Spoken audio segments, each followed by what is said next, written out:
वंदे मातरम। जय हिंद। कैसे हैं दोस्तों? उम्मीद करता हूँ अच्छे होंगे। मैं जितेश स्वागत करता हूँ आपके यूट्यूब चैनल दर्पित टेक्नो में। दोस्तों, आज हम बात करेंगे एसएससी जीडी 2018 के एग्ज़ाम में आए हुए क्वेश्चनों के बारे में। दोस्तों, आज जो हम क्वेश्चन लेके आए हैं, इसका मेन मकसद यही है कि आपको ये बताना है कि जो एग्ज़ाम में क्वेश्चन आ रहे हैं वो किस टाइप के आ रहे हैं। वो डीपली आ रहे हैं या फिर जो सीधे सीधे क्वेश्चन आते हैं वही पूछे जा रहे हैं। तो आज उन्हीं के बारे में हम बात करेंगे।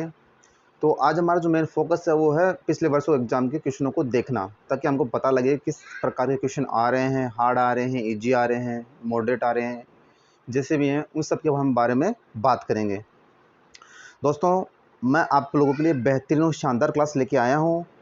हर दिन आपको एक नई क्लास मिलेगी और हर दिन आपको टॉप 50 क्वेश्चन मिलेंगे, टॉप 50 क्वेश्चन जो हर एग्ज़ाम में आए हुए हैं।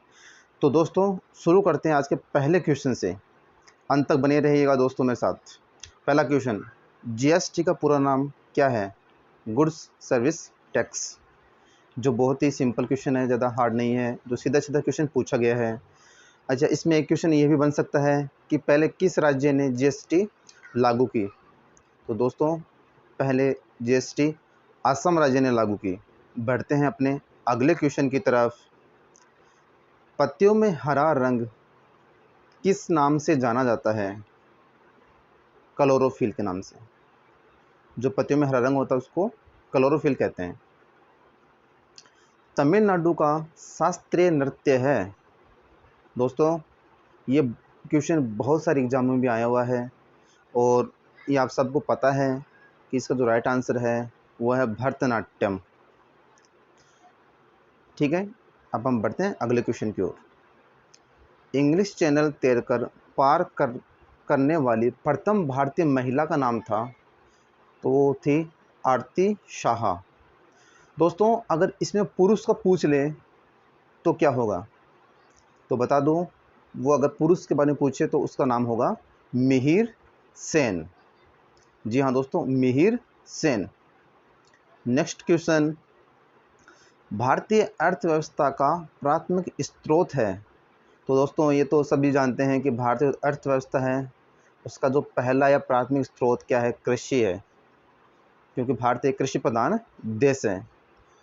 नेक्स्ट क्वेश्चन, नमक का रासायनिक नाम है। दोस्तों, नमक को हम सोडियम क्लोराइड के नाम से जाने जाते हैं और इसका वैज्ञानिक नाम अगर पूछे वैसे तो NaCl, सोडियम क्लोराइड। दोस्तों, बढ़ते हैं अगले क्वेश्चन की तरफ। अगला क्वेश्चन है, DNA का पूरा नाम क्या है? डीऑक्सी राइबोन्यूक्लिक अम्ल। तो दोस्तों, RNA का भी पूछा जा सकता है, तो राइबोन्यूक्लिक अम्ल। नेक्स्ट क्वेश्चन, मानव शरीर की सबसे बड़ी हड्डी का नाम क्या है? ये भी विज्ञान के क्वेश्चन आ रहे हैं सर। तो इसका आंसर है फीमर। और फीमर हमारी जो जांग की हड्डी है, जो जांग में है वो फीमर पाई जाती है। नेक्स्ट क्वेश्चन, भारत देश का सबसे छोटा राज्य कौन सा है? तो ये तो आप सभी जानते हैं, आंसर होगा गोवा, जो पुर्तगालियों को पहले अधीन था। नेक्स्ट क्वेश्चन बढ़ते हैं, ओलंपिक में रजत पदक जीतने वाली प्रथम भारतीय महिला का नाम था। देखिए दोस्तों, जो क्वेश्चन है उसको अच्छे से पढ़ना है। इसमें दिया है कि रजत पदक है यानी चांदी पदक किसने जीता? PV सिंधु ने। और किस गेम से संबंधित है? बैडमिंटन से।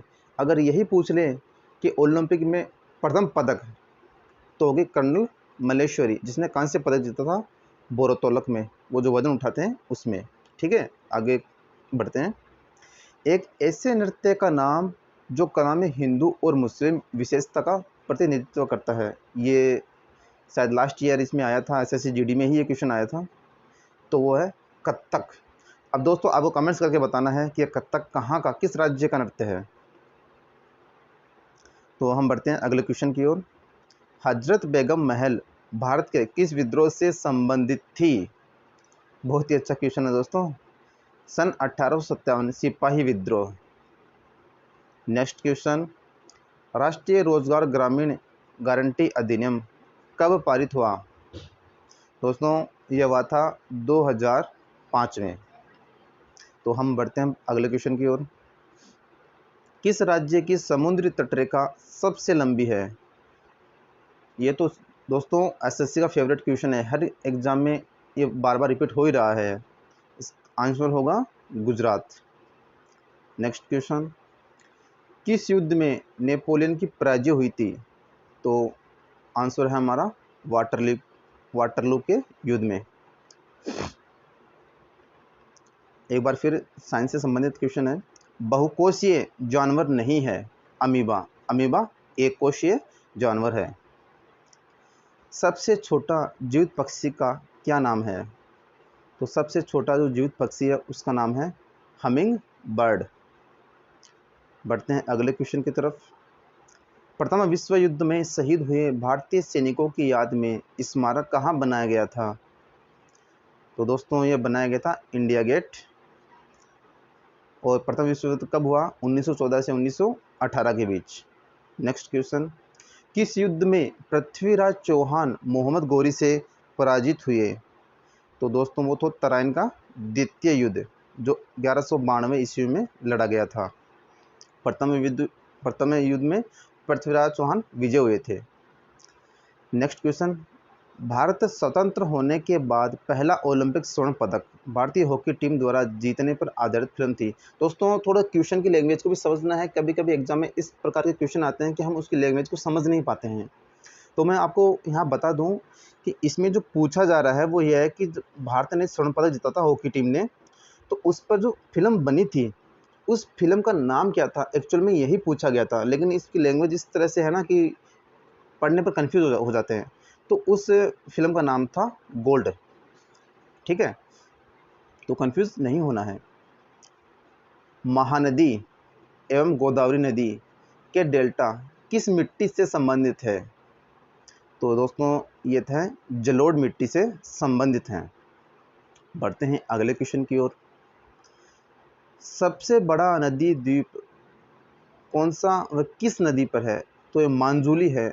इसमें टाइपिंग में थोड़ा सा मिस्टेक है, मानजूली नदी द्वीप। ठीक है, और ये ब्रह्मपुत्र नदी पर है।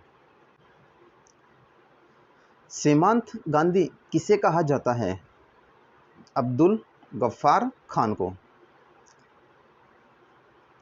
संविधान में कितनी अनुसूचियां हैं? 12 अनुसूचियां हैं। दोस्तों जो अभी तक पढ़ रहे हैं क्वेश्चन बिल्कुल सिंपल क्वेश्चन है, डीपली क्वेश्चन नहीं आया है। अगला क्वेश्चन, पहला संविधान संशोधन कब हुआ था? 1951 में। अगर किसी क्वेश्चन में आपको कंफ्यूज हो तो आप कमेंट्स कीजिएगा।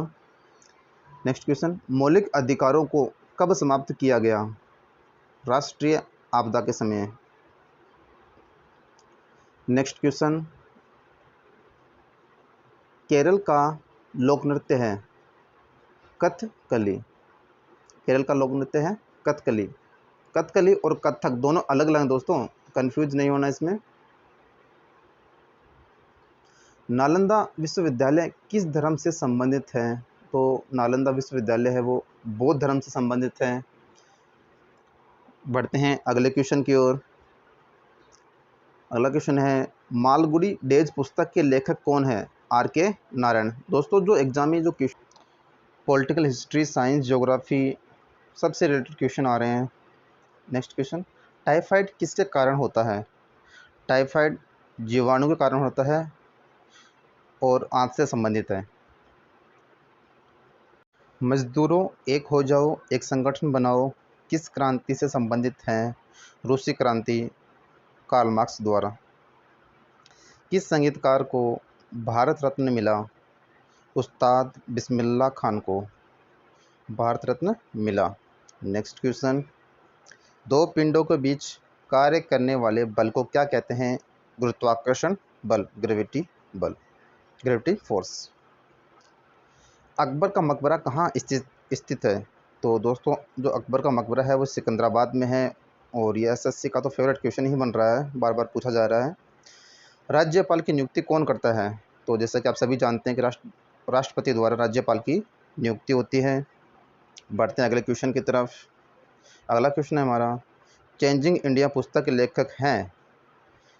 तो ये हमारे पूर्व प्रधानमंत्री मनमोहन सिंह हैं। नीति आयोग की स्थापना कब हुई?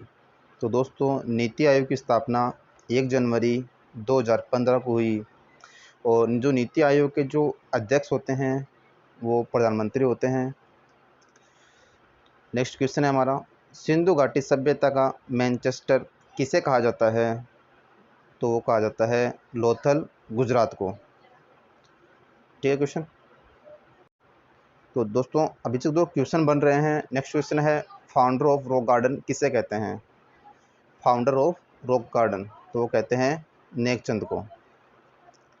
हमारा अगला क्वेश्चन है, रणजी ट्रॉफी किस खेल से संबंधित है? तो वह क्रिकेट से। तो दोस्तों अगर आपको किसी क्वेश्चन में कंफ्यूज हो, लगता हो कि किसी क्वेश्चन में टाइपिंग में मिस्टेक हो या मेरे द्वारा गलत बोला गया हो, तो आप कमेंट करके बताना। अंडमान निकोबार द्वीप समूह का हाई कोर्ट लगता है कोलकाता। जैसे कि राजस्थान का हाई कोर्ट लगता है जयपुर, तो उसी प्रकार अंडमान निकोबार का जो है वो कोलकाता लगता है। ठीक है। A century is not enough पुस्तक के लेखक कौन है? तो इसके लेखक हैं सौरभ गांगुली, जो बंगाल टाइगर के नाम से जाने जाते हैं। तो हम बढ़ते हैं अपने अगले क्वेश्चन की तरफ।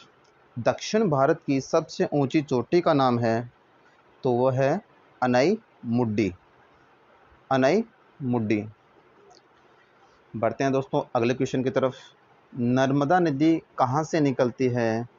तो ये निकलती है अमरकंटक से निकलती है। और अमरकंटक कहाँ पड़ता है आपको कमेंट्स करके बताना है दोस्तों। अगले क्वेश्चन की तरफ बढ़ते हैं। एलपीजी गैस में कौन सी गैस भरी जाती है? तो वो भरी जाती है ब्यूटेन और प्रोपेन। अगले क्वेश्चन की तरफ बढ़ते हैं दोस्तों। पानी में सबसे कम घुलनशील गैस है नाइट्रोजन। और हमारे जो वायुमंडल है उसमें नाइट्रोजन का कितना प्रतिशत रहता है? 78%। 21% ऑक्सीजन। बढ़ते हैं अगले क्वेश्चन की तरफ। मौसम विज्ञान अनुसंधान केंद्र कहाँ पर है? तो दोस्तों यह है न्यू दिल्ली, नई दिल्ली में। नेक्स्ट क्वेश्चन, समुद्र की गहराई किस से नापते हैं? तो समुद्र की गहराई फेदोमीटर से नापते हैं। बढ़ते हैं अगले क्वेश्चन की ओर। हमारा अगला क्वेश्चन है, सबसे पहले शतरंज खेल कहाँ शुरू हुए? तो जो शतरंज खेल है वो सबसे पहले भारत में शुरू हुए। अगला क्वेश्चन, बौद्ध धर्म की तृतीय संगोष्ठी कहाँ हुई? ये हुई थी पाटलिपुत्र और अशोक के समय हुई थी। उस समय शासनकर्ता कौन थे? अशोक। तो मैं यही क्वेश्चन को इसी में ही मैंने पूरा मतलब डीपली समझाने की कोशिश की है। देखना आप, जो बौद्ध धर्म की जो प्रथम संगोष्ठी हुई थी अजातशत्रु के शासनकाल में, फिर जो सेकंड हुई थी वो कालाशोक के में, थर्ड अशोक, चौथा है कनिष्क। और जगह का नाम है राजगृह, प्रथम, सेकंड वैशाली, थर्ड पाटलिपुत्र, चौथा कुंडलवन। मैंने एक जगह ही इसको पूरा बना दिया ताकि आपको बार बार देखो तो इसमें कंफ्यूज ना हो, एक जगह ही आपको देख सकते हो। जैसे कि आप याद करो, पहले शुरू होता है जैसे ए, तो अजातशत्रु, फिर कालाशोक में 4 अक्षर हैं, फिर अशोक, फिर कनिष्क में, तीसरे में जो लास्ट है वो आधा स है। इसको दोस्तों थोड़ा सा अपने कैसे भी मतलब याद करना है तो थोड़ा सा इसको हिंट दे दे के याद कर सकते हो आप। जैसे कि मैंने ऐसे याद किया कि शुरू में ऐसे शुरुआत होती है किसी भी चीज़ की, जैसे 1 2 3 4 तो ए होता है, तो अजातशत्रु कालाशोक में 4 अक्षर होते हैं, फिर अशोक में 3 और कनिष्क में आधा स है, तो ये मतलब 2.5 समझ लो इसको। इसी सब प्रकार से मैंने इसको याद किया। तो दोस्तों मिलते हैं अगले वीडियो। तो दोस्तों आप देख पा रहे हैं कि जो आज हमने 50 क्वेश्चन किए हैं और कोई भी क्वेश्चन ऐसा नहीं है जो डीपली पूछा गया हो, सब ऊपर ऊपर से क्वेश्चन पूछे गए हैं और 1 लाइनर क्वेश्चन है। तो इसमें किसी प्रकार कोई दिक्कत नहीं होनी चाहिए यार। और ये बता दूं कि जो क्वेश्चन है जो पूरा इसने सिलेबस कवर किया है। सिलेबस की जैसे बात करें, जो पॉलिटिकल हिस्ट्री, ज्योग्राफी, साइंस, खेलकूद और चर्चित पुस्तकें वगैरह, गेम वगैरह, इन सब से मतलब हर एक दो क्वेश्चन इन्होंने पुट अप किया है। तो हमको समझ में आ गया कि जो क्वेश्चन का जो स्टैंडर्ड है वो किस प्रकार का है और किस प्रकार एग्जामिनर क्वेश्चन पूछ रहा है हमसे। तो हम लोग क्या करेंगे, अब पर डे तो 50 क्वेश्चन लेंगे और वही क्वेश्चन लेंगे हम जो हर एग्जाम में आए हुए हैं, खासकर एसएससी में। ठीक है। तो दोस्तों हमारा वीडियो ज़्यादा बड़ा नहीं होगा, 10 से 15 मिनट का वीडियो होगा और 10 से 15 मिनट आपको सीरियस पढ़ना है मेरे साथ।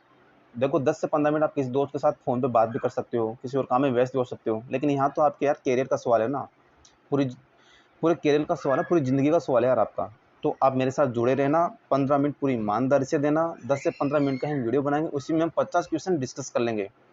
तो और कितनी बड़ी बात होगी यार, अगर हम 50 क्वेश्चन करें, उसमें भी अगर आपके 3, 4, 5 क्वेश्चन हर एक वीडियो से आ जाए, तो इसी प्रकार के हम बहुत सारे वीडियो बनाने वाले हैं और वही क्वेश्चन लाऊँगा मैं आपको जो आपके एग्ज़ाम के पॉइंट ऑफ व्यू से इम्पोर्टेंट हो।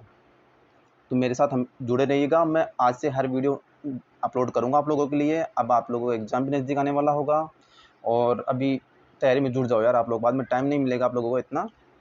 तो 10 मिनट से 15 मिनट मेरे साथ आप हमेशा ईमानदारी से दीजिए। आज हमारा पहला पेपर था, तो हमने देख लिया। और दोस्तों हम रणनीति भी बनाएँगे कि किस तरह से मैंने जो एग्ज़ाम की प्रिपरेशन की है और मैंने अच्छे नंबर प्राप्त करके सिलेक्शन लिया है, तो आप भी उसी अकॉर्डिंग पढ़ो। अनावश्यक कचरा नहीं पढ़ना है, हम वही चीज़ पढ़ेंगे जो पिछले एग्ज़ामों में बार-बार एग्ज़ामिनर क्वेश्चन पूछ रहा है। हम उसी के अकॉर्डिंग तैयारी करेंगे, स्मार्ट स्टडी करेंगे और शॉर्ट टाइम में करेंगे अपन। ठीक है दोस्तों? तो ज़्यादा कन्फ्यूज़ नहीं होना, चिंतित नहीं होना, हमेशा पॉजिटिव सोच रखना है और हमेशा 10 से 15 मिनट आपके भाई के साथ जुड़े रहना है आपको। और आपको किसी क्वेश्चन में अगर कोई संदेह लगता है कि ये क्वेश्चन डाउटफुल है या मेरे द्वारा टाइपिंग में गलत किया गया हो या मैंने बोलने में गलती की हो, तो आप कमेंट्स करना, ताकि मुझे पता लगे उस चीज़ का कि हाँ, मैंने बोलने में यहाँ गलती कर दी है। और आप लोगों का अगर कोई सुझाव हो, आप लोग कुछ और एक्स्ट्रा सुझाव देना चाहते हो, कुछ इसमें चेंजिंग करना चाहते हो, तो वो भी आप कमेंट करना, ताकि मुझे पता लगे और उसके अकॉर्डिंग अपन देख लेंगे यार, इसमें कर लेंगे चेंजिंग, ठीक है? तो खुश रहो यार, मस्त रहो और अपनी तैयारी में व्यस्त रहो। जय हिंद, जय भारत। मिलते हैं अगले वीडियो में।